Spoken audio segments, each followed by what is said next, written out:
ते शिवलिंग आणि सगळ्यात छोटं लिंग आहे भीमाशंकर. ते अगदी 2 वाट्याने होते. आमच्या त्र्यंबकेश्वरला शिवलिंग छान. पण दक्षिण भारतातले 2 शिवलिंग, एक श्रीशैल्य मल्लिकार्जुन आणि दुसरा रामेश्वर. हे शिवलिंग चौकोनी आहे. कसे लिंग गोल आहे पण खालची सालुका कशी आहे? चौकोनी. काहीतरी इतिहास आहे. काय ते तुम्हाला सांगतो. आज एवढंच सांगतो, प्रत्येक ज्योतिर्लिंग काहीतरी वेगळ्या शक्तीने बाहेर निघाले. अशा रामेश्वर ज्योतिर्लिंगाची स्थापना करून सगळेजण पुष्पक विमानात बसून अयोध्येकडे गमन करून मध्ये 2 स्टॉप घेतले.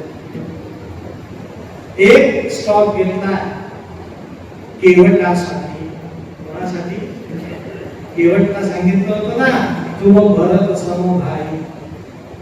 आमचा प्रभू रामचंद्र कधी कोणाला विसरत नाही.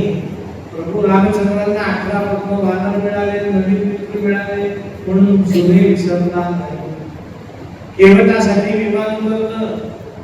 केवटालाही माहिती होतं आज 14 वर्ष संपणार आहेत, रामाचा राज्याभिषेक होणार आहे. तो सकाळीच पगडी जाकीट घालून तयार.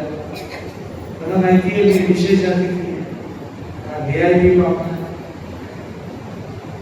विमान उतरलं. तो केवट पायऱ्या उडू लागला. आमच्या रामचंद्रांनी सांगितलं, लक्ष्मणा उतर विमानातून, आणि त्याचा हात धरून त्याला सन्मानपूर्वक विमानात बसवलं. हा केवट लक्ष्मणाचा हात धरला आणि पावणा होता. लक्ष्मण पुढे, आपलं लक्ष्मण पुढे, केवट मागे, असं चालताय. पण विमानानं त्या केवटाने लक्ष्मणाला सांगितलं, काम म्हणे मला चालतोय. हा केवट चढला. राम बसले होते. डाव्या बाजूला मागे जनक आत्मजा, उजव्या बाजूला लक्ष्मणाची जागा होती. तो केवट त्याच्यावर जाऊन बसला. केवट कोणाच्या जागेवर बसला? तो लक्ष्मण रागाने पाहू लागला. त्या केवटाने सांगितलं, म्हणे नजर खाली करायची, असं रागवायचं नाही, माझा अधिकार तुझ्यापेक्षा मोठा आहे. आणि कसा? म्हणे रामाने मला सांगितलंय, तू भरत सम भाई, आणि भरत तुझ्यापेक्षा वयाने मोठा आहे. पर्यायाने मी तुझ्यापेक्षा वयाने मोठा आहे. असे लक्ष्मण, तू माझा लहान भाऊ आहे, माझ्या मागे उभा राहा.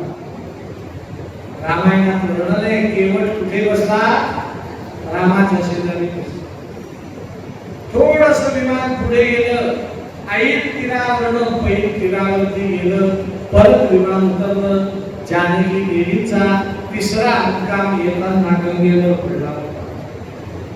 जानकी देवीला रामचंद्रांनी सांगितलं, ही गंगा आहे, भागीरथी गंगा आहे, 4 पिढ्या खपल्या. सगळ पुत्र दिलीप पुत्र अंशुमान पुत्र गेले. आणि हे सगळे आपल्या घरातले सूर्यवंशीय राजे. आपण आणली ही गंगा, आपली कुलदेवता आहे. त्या जानकी देवीने गंगेच्या तीरावर जाऊन 3राच दिवस होता ना वनवासात जाताना म्हणे, आमची यात्रा सुखरूप हृदय गंगा नाही, तुझी खण नारळाने होती.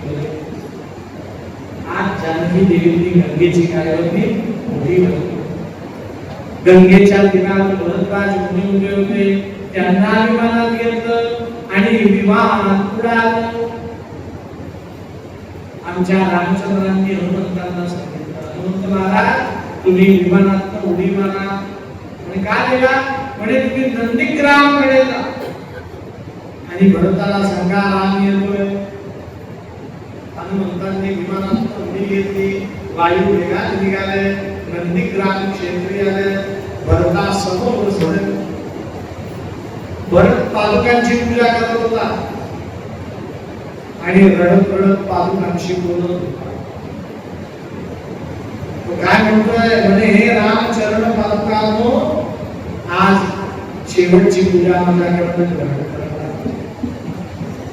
उद्यापासून तुमची किंमत वाढणार, तुम्हाला प्रमोशन मिळणार, कारण तुम्ही साक्षात पूर्ण परब्रह्म रामाच्या पायात विसावा. वारंवार आशीर्वाद करतोय, पादुका डोक्यावर घेतोय. लक्ष्मणाची भरताची ती प्रीती हनुमंतांनी पाहिली आणि हाक मारली, भरता रामचंद्र वेशीवर आले. भरत बोलला, रामचंद्र वेशीवर आणणारी वार्ता देणारा तू माझा अत्यंत प्रिय सखा आहे. म्हणून भरतांनी हनुमंतांना भेटला. श्री भरत हनुमान भगवान नंदीग्रामला पाहिली गेली होती. भरत हनुमंत मिलाप अशी मूर्ती तुम्हाला त्रिभुवनात सापडणार नाही. हनुमंत कोणाला मिठी मारत नाही, रामाला सुद्धा मारली नाही त्यांनी मिठी, कोणाला मारली. भरताला पाठीवर घेतलं, नंदीग्राम क्षेत्रावर पादुका घेऊन भरत महाराज अयोध्येच्या वेशीवरून झाले. शत्रुघ्नाला हात मारली, शत्रुघ्ना एका प्रहरात रामचंद्र येतो. आजचे शत्रुघ्न सगळ्यात छोटे बंधू आहेत, पण आता ते प्रौढ वाटतात. कारण का मला सांगितलं का ते, मी आज परत सांगतो, सगळ्या अयोध्येची जबाबदारी कोणी घेतली? त्या शत्रुघ्नांनी मंगल वाद्य वाजवायला सुरुवात केली. हत्ती, घोडे, पालखी, सूर, समया, ब्राह्मण, वेद मंत्र सगळे आवाज वनिता सगळे जण त्या अयोध्येच्या विषयी होते. रामचंद्रांची चातकासारखी सगळे जण अग्रभागी भरत महाराज, शत्रुघ्न महाराज, श्री हनुमान, वसिष्ठ ऋषी उभे पुष्पमाळा घेऊन. थोड्या वेळाने दक्षिणेकडून हे सावळ परब्रह्म सगळ्यांनी बघितलं. हा दिवस सुद्धा आपल्या आयुष्यात येईल असं वाटलं नव्हतं, पण हा दिवसाकडे आपण वाट बघत आपण दिवस पाहिला. सगळ्या अयोध्या वासियांना आनंद झाला. सगळ्यांनी जय जयकार केला. सियावर रामचंद्र भगवान की जय. रामचंद्र अयोध्येमध्ये त्यांना पुष्पमाळा अर्पण करण्यात आली. आज रामचंद्रांनी बघितलं सगळी अयोध्या नगरी सजवली.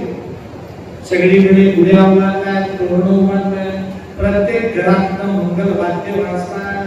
देवतांवरती मंदिरात घंटा नाद करून अभिषेक केले जात आहेत. जो तो आपापल्या परीने आपापल्या इष्ट देवतेची स्तुती करतोय आणि डोळ्यांनी मात्र रामाचं दर्शन.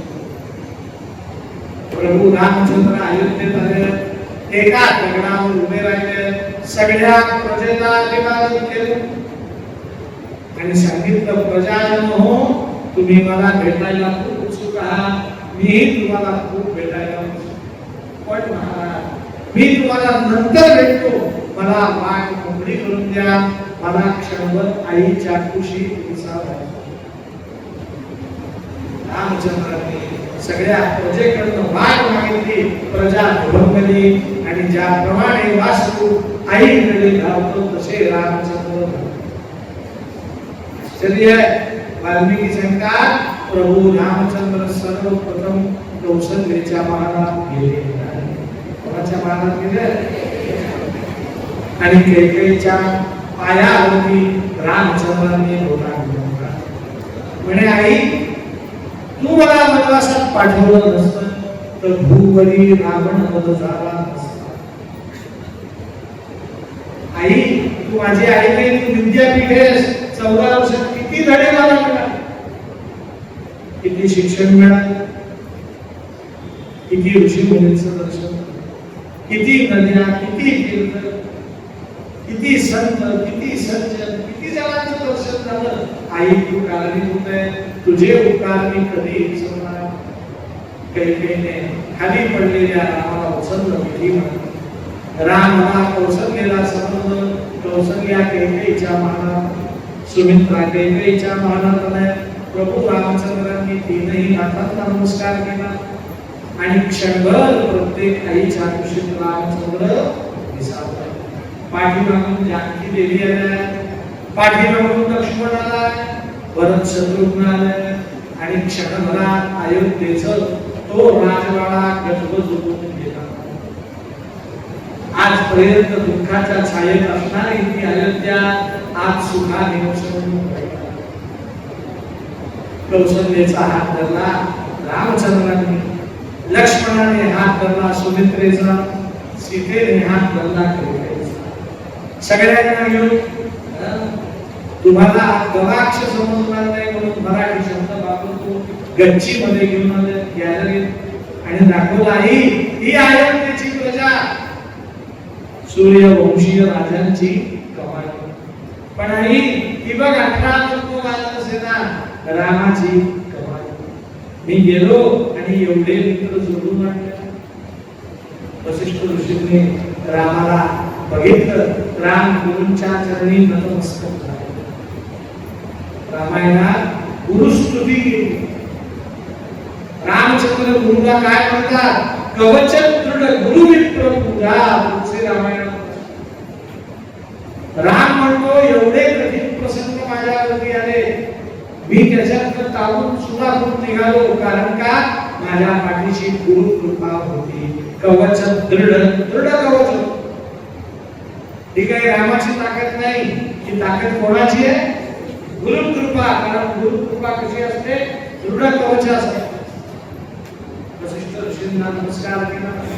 वसिष्ठ ऋषींनी सांगितलं, रामा तू अयोध्येत आलाय, एक शुभ मुहूर्त बघू आणि आपण रामराज्याविषयी. आमच्या रामचंद्रांनी होकार दिला. वसिष्ठ ऋषी पंचांग घेऊन बसले. एक शुभ मुहूर्त झाला.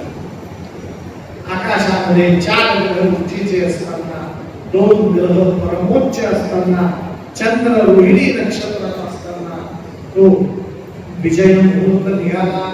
रामचंद्रांचा राज्याभिषेक करायचा. सगळीकडे निमंत्रण गेले. देशोदेशीचे राजे आले. आकाशातून देव देवता, यक्ष किन्नर नग नाग अप्सरा, देवर्षी राजर्षी महर्षी योगर्षी अमलात्मा सगळे जण आले. वसिष्ठ ऋषींनी तो मुहूर्त साधला. प्रभू रामचंद्रांना सिंहासनावर बसवलं. डाव्या बाजूच्या सिंहासनावर जानकी देवींना बसवलं. आता प्रभू रामचंद्रांना पुत्र नाही, मग युवराज पद कोणाला द्यावं? सगळ्यांनी एक मताने नाव सुचवलं. प्रजेने नाव सुचवायचं नाही, ते घरातल्या राज व्यक्तीने नाव सुचवायचं. सगळ्यांनी एका व्यक्तीचं नाव सुचवलं, म्हणे लक्ष्मण महाराज. लक्ष्मणाने विनयपूर्वक युवराज पद रामाला सांगितलं, रामा मला एकच पद पाहिजे, रामदास. मला युवराज पद. शत्रुघ्नाने सांगितलं, दादा आमच्यासाठी स्वीकार. आणि नाही, मी रामाच्या चरणाशी. भरताने सांगितलं, लक्ष्मणा 14 वर्ष रामाला तू सावलीप्रमाणे साथ केली. मी सांगतो भयाने मोठा आहे युवराज तू. लक्ष्मणाने जानकी देवीने सांगितलं, कौशल्याने सांगितलं, सुमित्रेने सांगितलं, कैकेयीने सांगितलं, वसिष्ठ ऋषींनी सांगितलं, पण लक्ष्मणाने युवराज पद स्वीकारले. सगळ्यांनी आग्रह केला म्हणून लक्ष्मण सरते शेवटी म्हणतात. मी श्लोक म्हणत नाही, त्या श्लोकाचा अर्थ सांगतो. म्हणे या जगात सगळ्यात मोठं कुठलं पद असेल तर त्या पदास म्हणाले हरिदास हरया. हरी माझा स्वामी आणि मी त्याचा दास. हे जगात सगळ्यात मोठं. मोरारी बापू त्यांना 82 साली पद्मश्री पुरस्कार दिला होता. त्यांनी 500 कथा पूर्ण केल्या.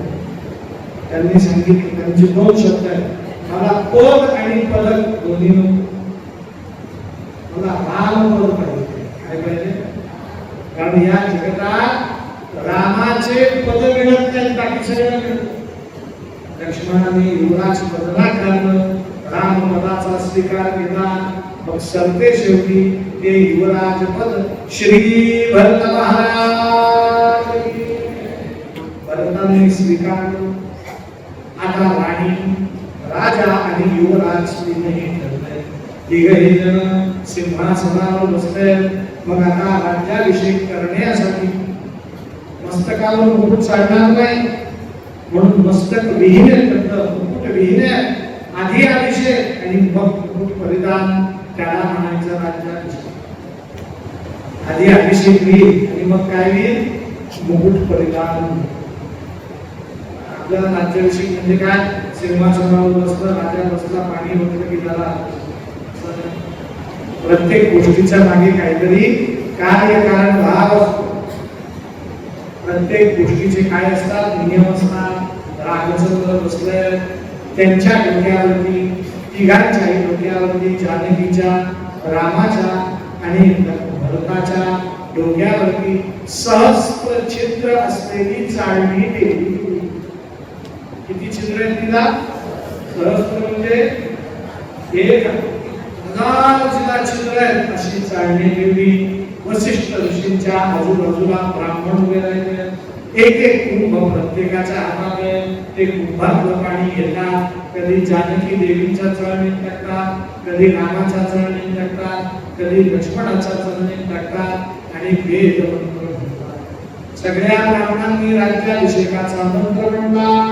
पादाशं भवति तेन ब्राह्मणो विकिंचति ब्रह्म वै पदाशो ब्रह्मणैवैव तद्विकिंचति औदुम्बरं भवति तेन समो विकिंचत्यन्नं वा ऊर्वरुम्बरं वै स्वञ्जावं वै पुरुषस्य समं भवति नैवता पदशनाय तेनो तस्मन् तस्मादौदुम्बरेण समो विकिंचति नैजत्रोदराजन्यं भवति आश्वत्थं भवति सज देवादो श्रद्धे तिष्ठत इन्द्रो मरुत उपामन्त्रयते तस्मादाश्वत्थे वैश्यो विकिंचति जद्देव कल्पात्योति प्राणावै कल्पा अमृतं वै प्राणा अमृतेनैवैनमेतद् विकिंचति ॐ शांति।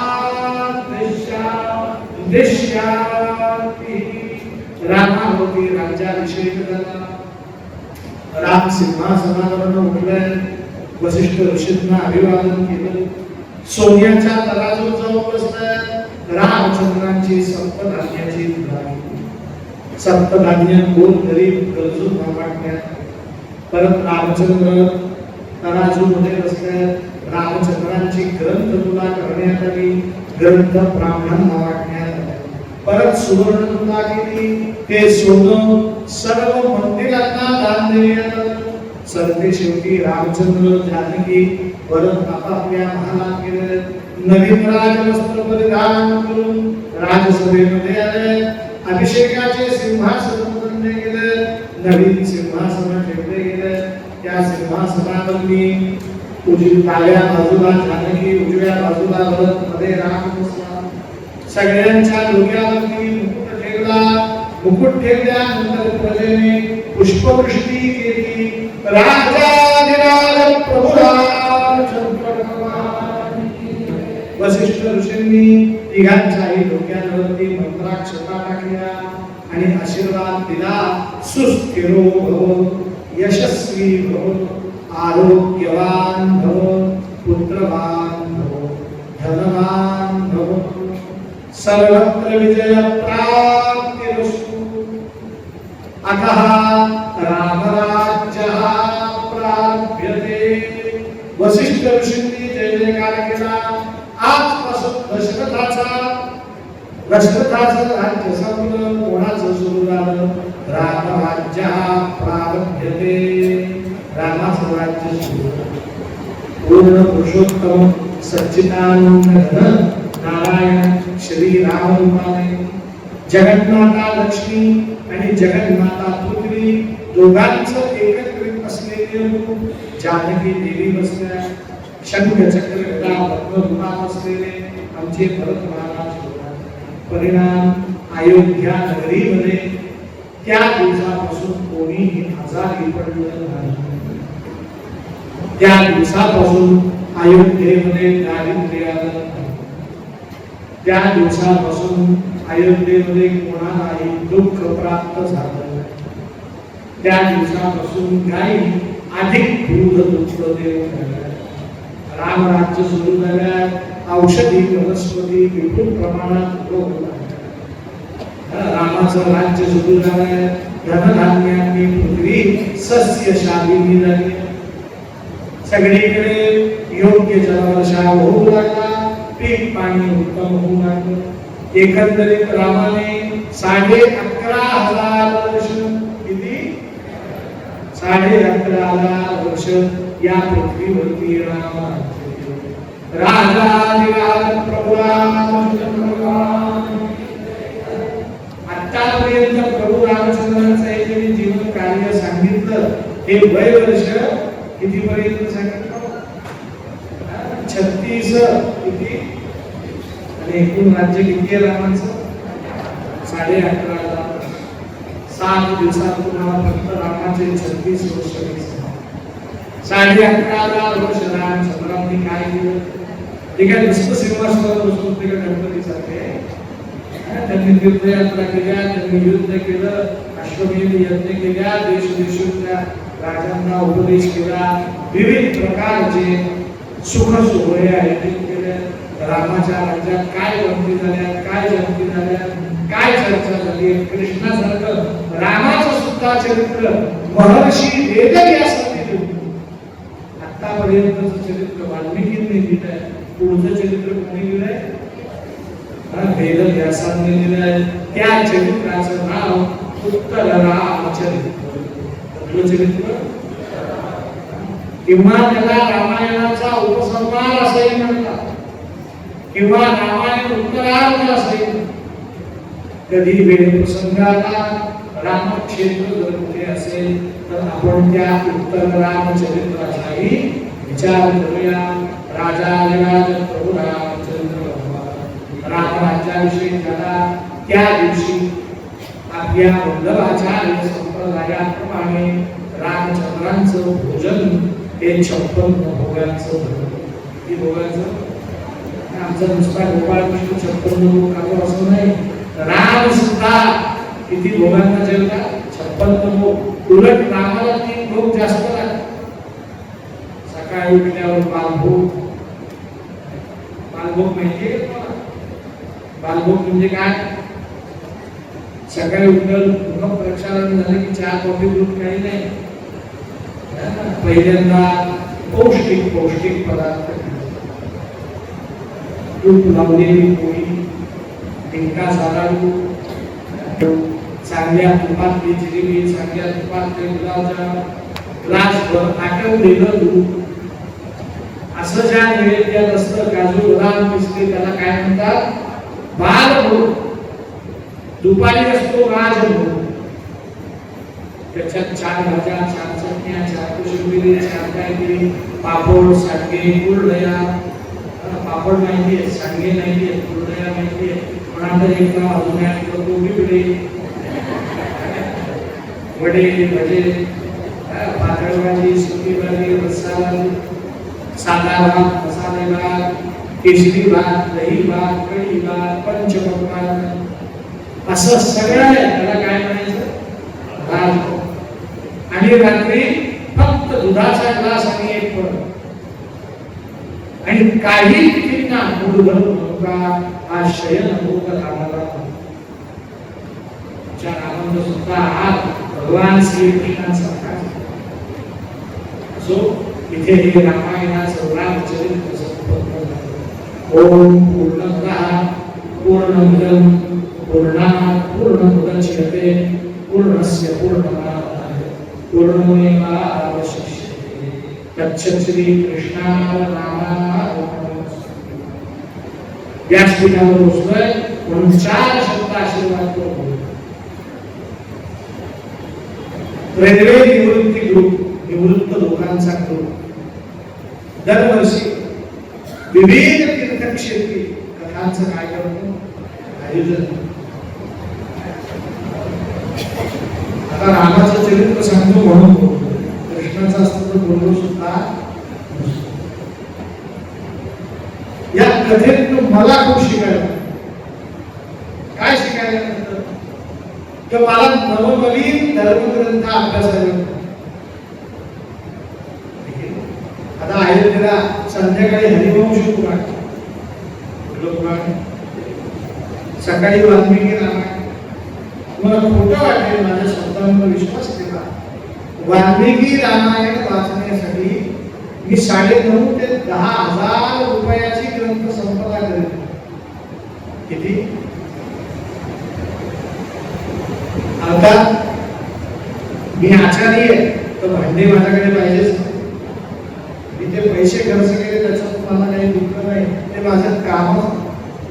पण मला आनंद झाला की वाल्मिकी रामायणाच्या 3 टीका मला वाचायला. मी एकांकी रामायण वाचायचो तर मला 3 टीका वाचायला तुमच्यामुळे अभ्यास झाला. कोणामुळे? हरिवंश पुराण. अहो हरिवंश पुराण एवढं होतंय, एवढं डेप्थ त्याच्यात की त्याच्यातले संस्कृत श्लोक पाहून मला थक्क व्हायला होतं. तुम्हाला अगदी अभ्यासपूर्वक सांगतो, भागवतापेक्षाही जास्त छंद आहे कशा? हरिवंश. मी असं ठरवलंय, जेव्हा निवांतपणा असेल तेव्हा मी हरिवंश पुराणाचे टिपण काढणार. कारण का हरिवंश पुराणामध्ये भगवंतांचं वर्णन इतकं सार्थ आणि सोप्या शब्दात केलंय की सोप्या शब्दात श्रीकृष्ण समजून. हे कोणामुळे शक्य होतं?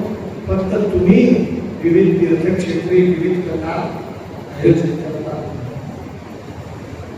भागवत किती वेळा ऐकायचं? भागवत हे वारंवार ऐकलंच पाहिजे. पण भागवत कसं आहे, तर भागवत तुमच्या हॉटेलमध्ये जेवायला जात असताना जातात गेले कोण जाता हात वर करा, हात वर करा. काय तुम्ही लागते कोणीच हात वर करा सगळ्यांनी. आज मला द्यायचंय म्हणून मला समज करायचे किती जण येणार आहे. हॉटेलमध्ये जेवणाचे 3 प्रकार असतात. गेल्यानंतर भूक लागलेली असते पण आपल्याला ऑर्डर द्यायची असते. जेवण यायला 20 मिनिटं लागणार असतील तर मग काही तयार पदार्थ मागवू लागतं, स्टार्टर म्हणतात. काय म्हणतात ते येईपर्यंत टाइम असतो, मला काहीतरी या. मग असतो मेन कोर्स.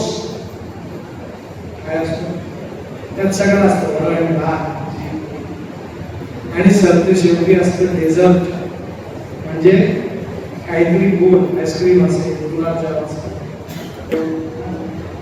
लक्षात ठेवा, कितीही स्टार्टर खा पोट भरत, कितीही डेझर्ट खा पोट भरत नाही. पोट कशाने भरत? Main course. मग भागवत हा मेन कोर्स. भागवत काय?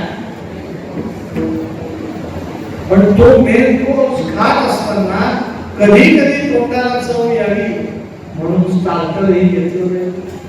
आणि खाल्ल्याची तृप्ती म्हणून काय घेतलं पाहिजे? मी परत सांगतो, भागवत ऐकणं म्हणजे सर्व धर्मग्रंथ. भागवतासारखी कथा असते. आणि तुम्हाला सांगतो, भागवताची कथा कितीही सांगितली तरी संपत. हरी अनंता, हरी कथा. पण इतर धर्मग्रंथ सुद्धा आपल्या धर्माचे धर्मग्रंथ आहेत म्हणून आपण वाचले पाहिजे. नुसते वाचले पाहिजे तसं नाही, वेळ प्रसंगाने ते ऐकले सुद्धा. रेल्वे ग्रुपचे पहिल्यांदा मी आभार मानतो की त्यांच्यामुळे मला धर्मग्रंथ वाचायला.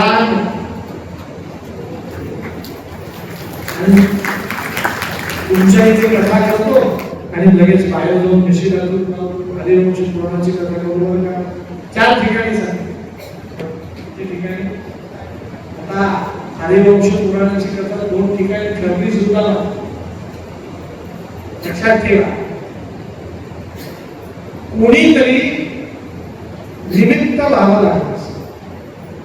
मी अगदी खाटूश्यामच्या कथेत सांगितलं की मला कथेला यश भरपूर मिळालं एवढं यश मिळालं की मला कथेला काय नसतं यायला तारखा नसतं. आज मी खरोखर असं समजतो की मी यशाचं शिखर आलो. कथेला तारखा घेता येत नाही अजून काय यश, पण या कथेच्या शिखराच्या पायाशी कोण आहे? तुम्ही खाटू शब्द सांगितलं होतं 4 व्यक्ती. मी मोठं असा एक वाघी पाहिजे, 2 म्हणजे चौधरी काका, 3 अविनाश बाबू, 4 गोविंद गुरु. आणि तुमच्या कथेतल्या लोकांचं नाव मला घ्यायचं नाही कारण अण्णाने एखादं नाव म्हणून जातं म्हणून सगळा रेल्वे या 5 खांबांवरती एक काय उभा संकेत दीक्षित नावाचा डोका ठेवा. किंमत कशाला? इमारतीला नाही, किंमत कशाला? पायाला. पाया भक्कम असा. तुम्हाला मी गंमत म्हणून सांगतो, तुम्ही गंमत म्हणून ऐकायला विसरून जा. माझी ब्रह्मकथा कथा झाली 2012 साली झाली पहिली कथा. माझ्या आईला सांगितलं, म्हटलं आई माझी कथा झाली बरं का, आता आयुष्यात 5-10 तरी कथा मला होती. काय सांगितलं मी? आता आमच्या घरात कथा सांगण्याचा कधी प्रश्न झाला नाही. आपल्याला निमंत्रण कोण देईल? पायरीचे 50 प्रवचनकार बसले एकापेक्षा एक. आपल्यापर्यंत कथा येते कसा? आपल्या 5-10 कथा झाल्या, 1-2 ब्रह्मव्य झाल्या, 1-2 नाशिकला झाल्या, नाशिक जिल्ह्यात 3-4 झाल्या, संपलं. मग मला आयुष्याची संधी 12 कथा केल्या. एक दिवस आमचे आई वडील भाऊ हे सगळे नाशिकला गेले होते. मी बायको बोलत होती आणि बायको गेली होती बाहेर घरात. मी एकटा जेवण करून झोपलेला होता. उन्हाळ्याचे दिवस, पंखा लावलेला, गोड गोड खाल्लेलं, झोपेत आमचा लँडलाईन फोन वाजला. आणि संकेत दीक्षितांचा नंबर आहे. आम्ही झोपेत फोन. त्याही व्यक्तीचे नाव सांगितलं नाही. म्हणजे तुमची कथा बद्रीनाथला करायची. काय सांगितलं? मी चटकन उठलो.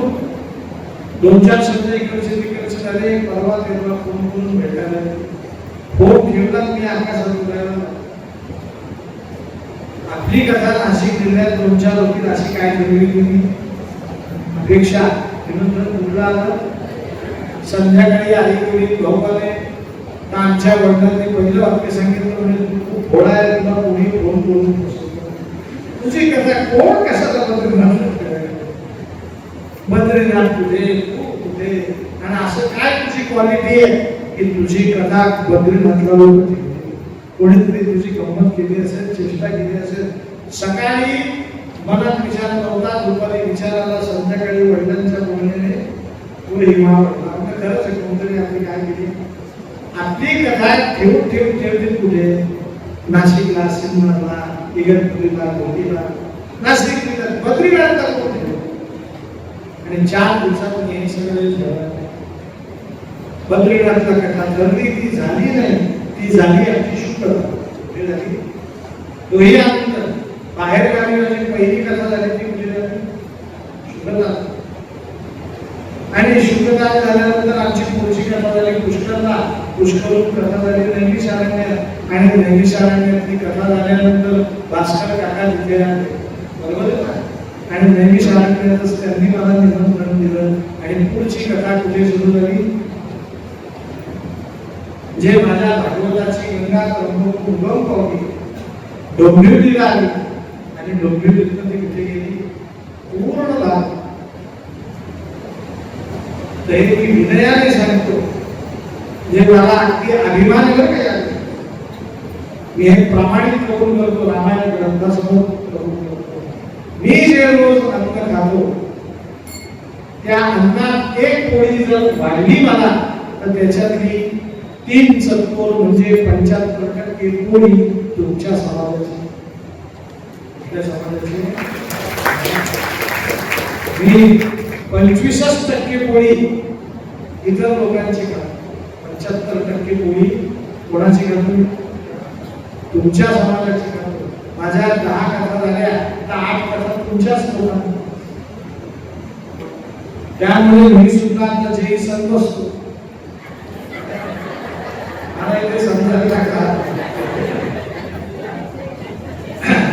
असं सांगण्याचा म्हणजे अर्थ असा की मी थोडासा आता बदल केला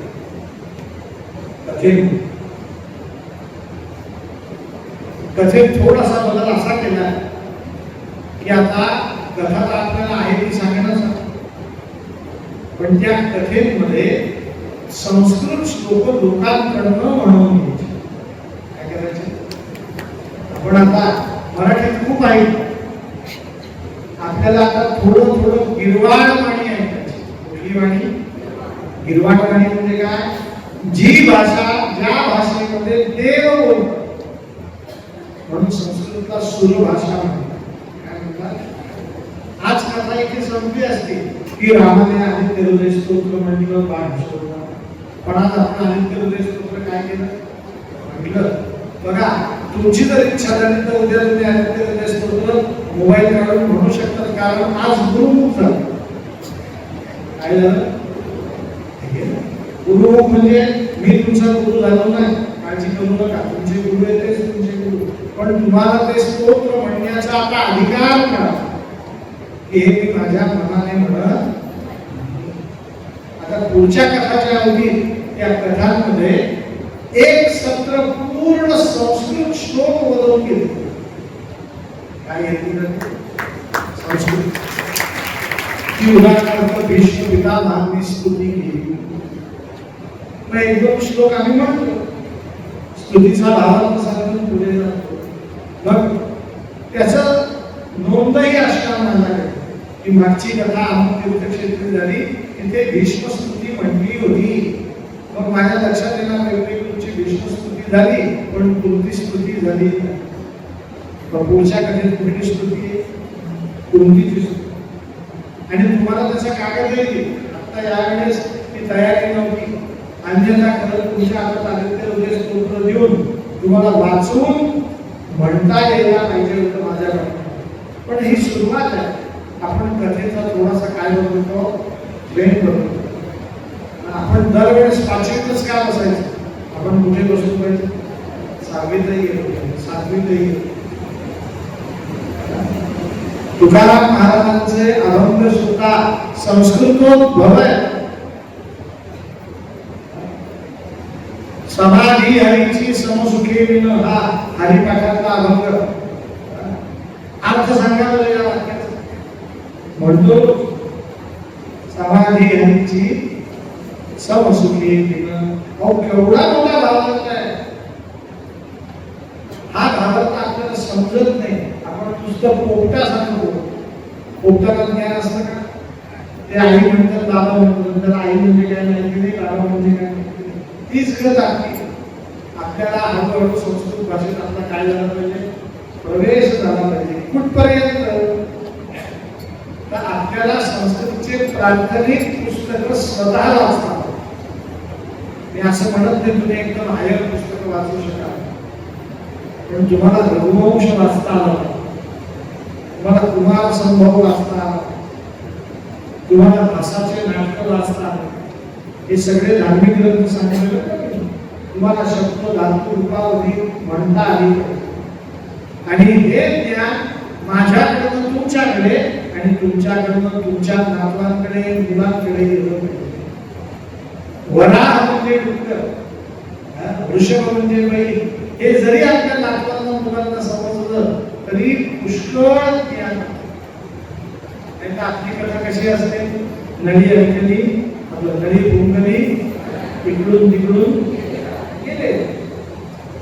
असं घडलं नाही पाहिजे. म्हणून हळूहळू आपल्याला प्रत्येक मध्ये काय करायचं आहे, संस्कृतमध्ये प्रवेश करायचा. ही अयोध्येची कथा. अयोध्या असं म्हणायचं नाही, राम जन्मभूमी अयोध्या. अत्यंत आनंदाने पार पडली. प्रभू रामचंद्रांची अनंत अनंत आपल्यावरती कृपा. अयोध्या महाराष्ट्र नावाचं स्कंद पुराणात एक भाग आहे. त्यात असं म्हटलंय की अयोध्या क्षेत्री मनुष्य आला, नुसतं त्याने पाऊल ठेवलं की त्यांच्या पितरांना गती मिळते, कारण हे मुक्ती क्षेत्र आपल्याला काय फायदा आहे तो लिहिलेलाच आहे, पण आपण अयोध्येत आलो की आपल्या पितरांना काय मिळते, मुक्ती मिळते. असं हे पुण्य पवित्र असलेलं अयोध्या क्षेत्री आपल्याला निर्मिक रूपे रामकथेचं निमित्त करून इथे आणलं आणि 7 दिवस वास्तव्य करायला मिळालं. हे आपल्या भाग्याचं द्योतक, कशाचं द्योतक आहे लक्षात ठेवा. जोपर्यंत भाग्य आहे तोपर्यंत हा अध्यात्माचा. कधी कोणाचे श्वास थांबतील माहिती आहे का? आपण तर या कधी 4-5 जणांना श्रद्धांजली वाहिली. जोपर्यंत जे आहे तोपर्यंत अध्यात्माचा आनंद आहे. म्हणजे अध्यात्माचा आनंद घेण्याचा सत्ता काय असावा, भाग्य असावा.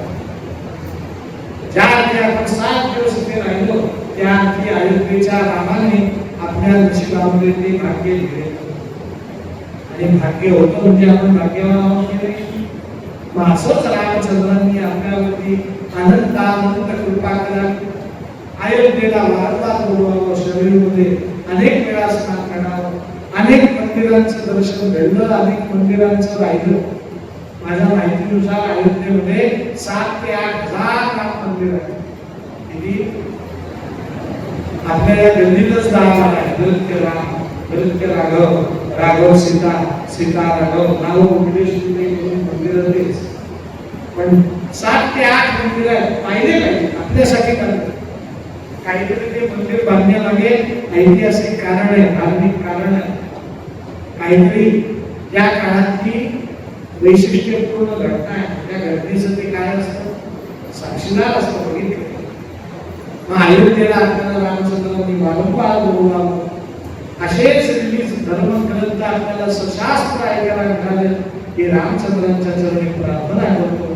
या निर्लेखच्या माध्यमातून आलेल्या सर्व तुम्ही भाविकांना श्री रामचंद्र, श्री जानकी देवी, श्री लक्ष्मण भरत शत्रुघ्न, श्री हनुमंत देव दीर्घायुष्य आरोग्य देव, तुम्हाला सुख समृद्धी मिळो, तुम्हाला यशकीर्ती मिळो, तुमच्या मनोवांछित सर्व इच्छा पूर्ण करो श्री रामचंद्र, आणि ही रामकथा तुम्हाला अनंत वेळा ऐकायला मिळो अशी त्याच्या चरणी प्रार्थना करतो आणि माझे 2 शब्द संबोधतो.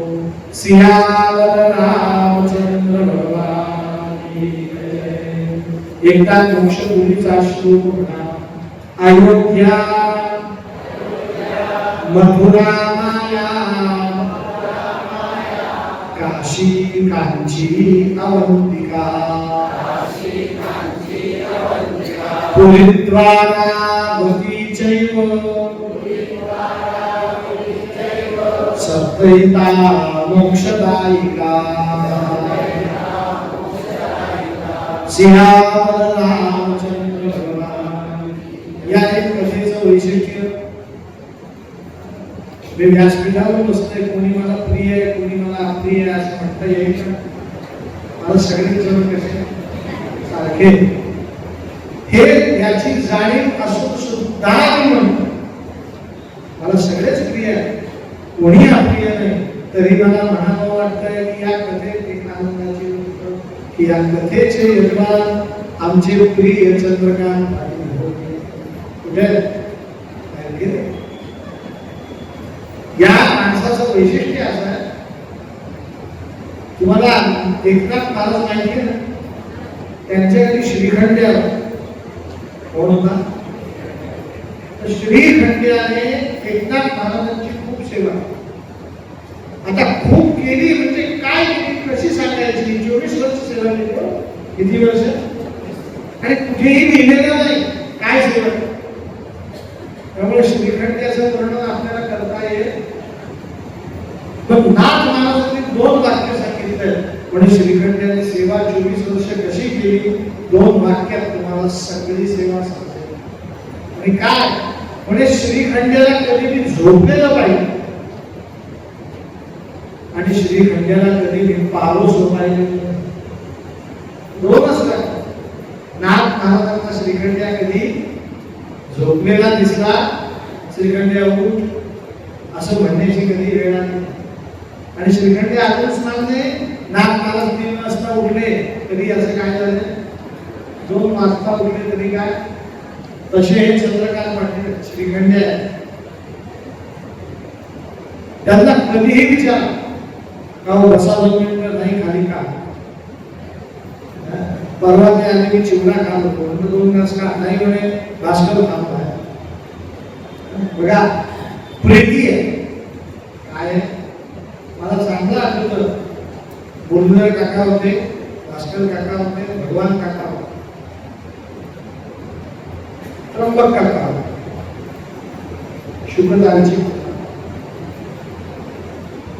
भास्कर काका म्हटलं तुमच्या गाडीत बसायचं मी बोलली तुम्ही माझ्या गाडीत बसावं आपल्याला कार गेली लोक जास्त बोलतात कार गाडी सुरू झाली 15 किलोमीटर पुढे गेली गाडी आणि या भास्कर काकांच्या लक्षात आलं चंद्रकांत दिसत फोन केला त्याला म्हणे तू उतरून घे बस केलं त्यांना काय केलं आणि त्यांना उतरवून या गाडीत घेतलं आठवतं का तुम्हाला एक भाग लक्षात ठेवण्यासारखी गोष्ट नाही पण माझंही दुर्दैव आहे मला भाग विसरत नाही प्रत्येक गोष्ट माझ्या काय स्मरणात राहते त्यांचंही प्रेम भास्कर राहिलाय खाणे जेवायचा म्हणून त्यांनी चिवडा खाल्ला आणि चंद्रकांत पाटील त्या गाडीत बसतायत पण त्यांना पुढे जाऊ नये आम्ही या गाडीत येतो असं हेही म्हणते दोघांची एकमेकांवरती प्रीती कशी आहे सारखी आणि असा हातात हात घट्ट असतो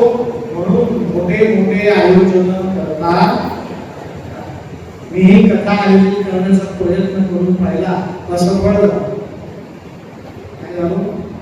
कथा आयोजित करणं इतकं सोपं नाही आपलेच माणसं असतात एका समोर पूर्वेला दुसऱ्या समोर तिसऱ्या समोर उत्तरेला चौथ्या समोर अजून वायू पण असतात आपलेच कोणी परगण बोलता असे कथा आयोजित करताना काही गोष्टी दैवावर सोडून यावं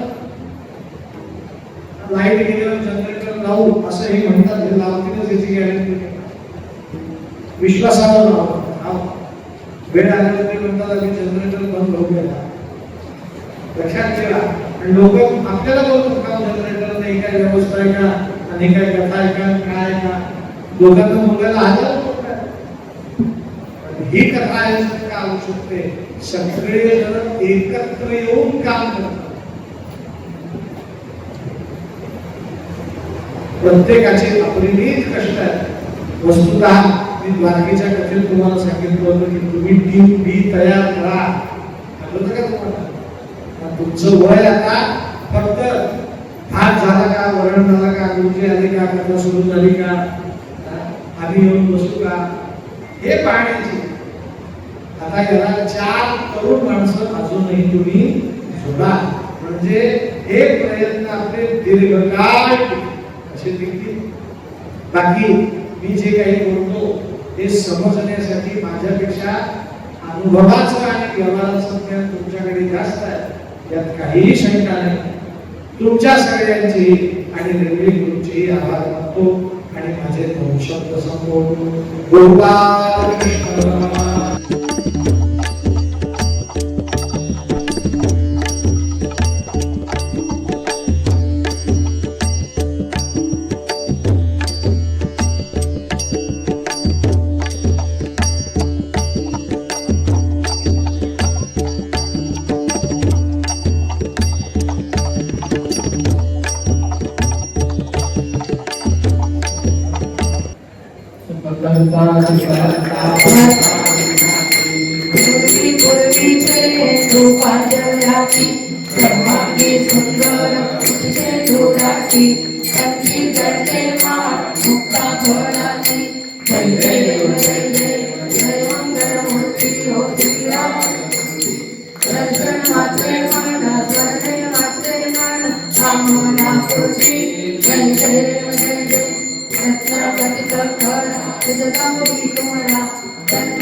युद्धंते मपुरे जननी गामिया जय देव जय मंगलमूर्ति ओ श्री राजमूर्ति दर्शन मात्रे मन करणे मात्रे मन कामना पूर्ति जय देव लंबोदर पीतांबर परिवर वंदना चरण स्वर्ण वक्र कुंडल सहस्रा माता वर्षाये सन्ना संकल्पी पावावी निर्वाणी रक्षा सुरवर वंदना जय देव जय मंगलमूर्ति ओ श्री राजमूर्ति दर्शन मात्रे मन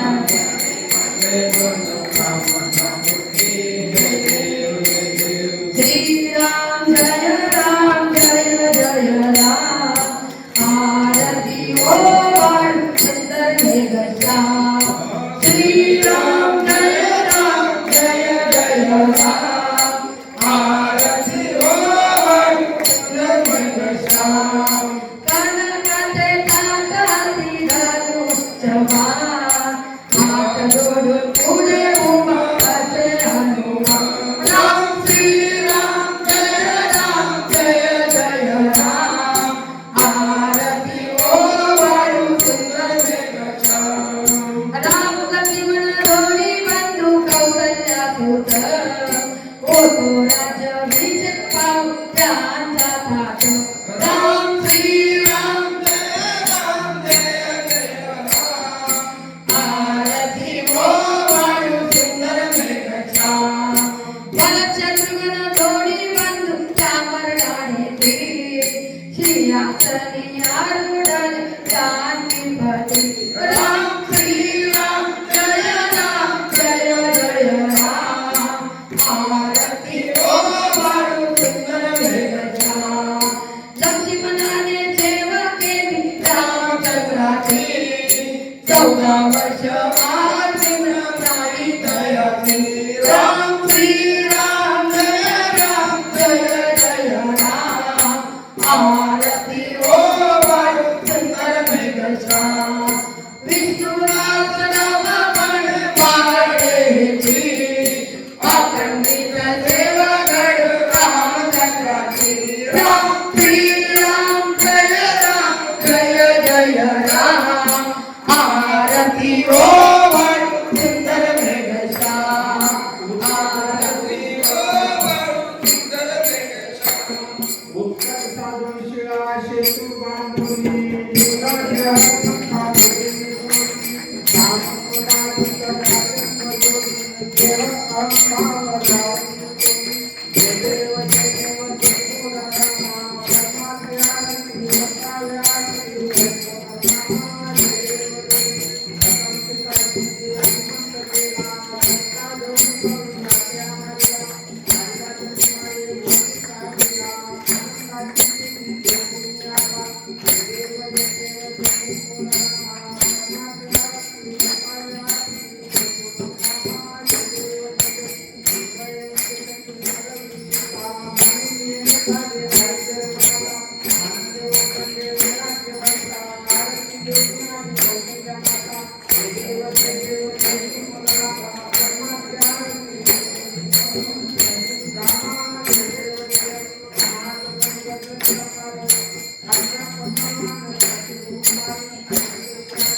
पत्राने उड्डाणे ओंकार उदरी तरी गडबड घुमड दुर्जन बगरी गडबडली ब्रह्मांड लाखे त्रिभुवनी फुलवर नंदी चातर दाडा फडरी जय देव जय हनुमंता तुमचे नित्य साधन नाही तो संखा जय देव दुमदुमली पाताळे उठला प्रतिशुद्ध तरतरला धरणीधर मानेला खेद कडकडीले पर्वत उद्गन उच्छेद रामी रामोदा शक्तीचा शोध जय देव जय हनुमंता तुमचे नेत्रता दे रामी कृष्णता जय देव ज्ञान राजा महाकैवल्यतेजा देवती सत्संग मनो विद्रा माझा हरे ज्ञान राजा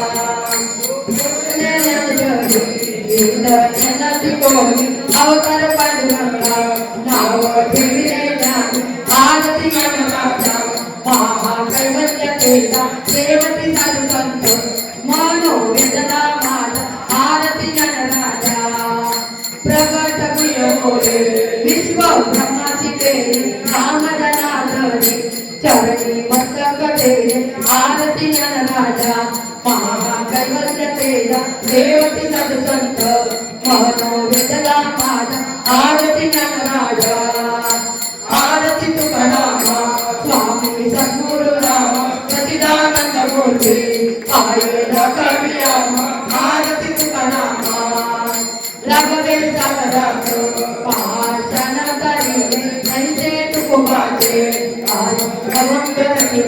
आरती तुकारामा स्वामी सद्गुरु राम सच्चिदानंद मूर्ती पाये कविरामा आरती तुकारामा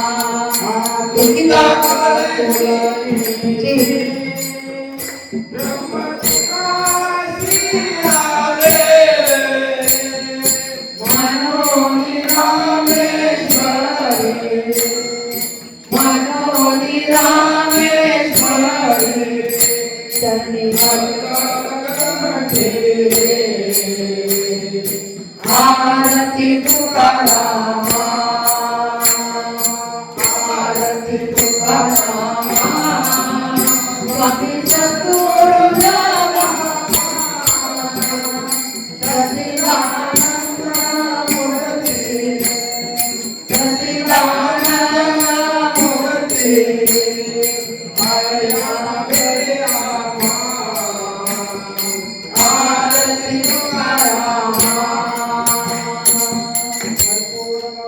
करुणावतारं संसारसारं भुजगेन्द्रहारं सदा वसन्तं हृदयारविन्दे भवं भवामि सहितं नमामि दोषाङ्गनवदीनकरं भुजनपायिन रूपतुल्ये देवी आनन्दपूजन भवेव वाणि महे नमः तमेव माता पिता तमेव बन्धु सखा तमेव विद्याधरं तमेव सर्वं मम देवदेव कायेन वाचा मनसेन्द्रियेण उदासरावा तपचितवा करोमि यज्ञं सफलं परस्मै नारायणाय समर्पयामि अर्पितं केशवं राम नारायण कृष्णदामोदरं राम सुन्दरं माधवं गोपिकावल्लभं जानकीनायकं रामचन्द्रं हरे राम राम राम हरे हरे हरे कृष्ण कृष्ण कृष्ण हरे राम राम राम हरे हरे हरे कृष्ण कृष्ण कृष्ण हरे श्री अनंता मधुसूदना पद्मनाभा नारायणा जगव्यापका जनार्दना आनंदघना विनाशा सकळ देवा कृपाळुवादी केशवा महानंदा महानुभवा सदाशिवा सकलरूपा चक्रधरा विश्वंभरा गरुडध्वजा करुणाकरा सहस्रपादा सहस्रकला क्षीरसागरा शेषकला कमलनयना कमलापति कामिनी मोहना मदन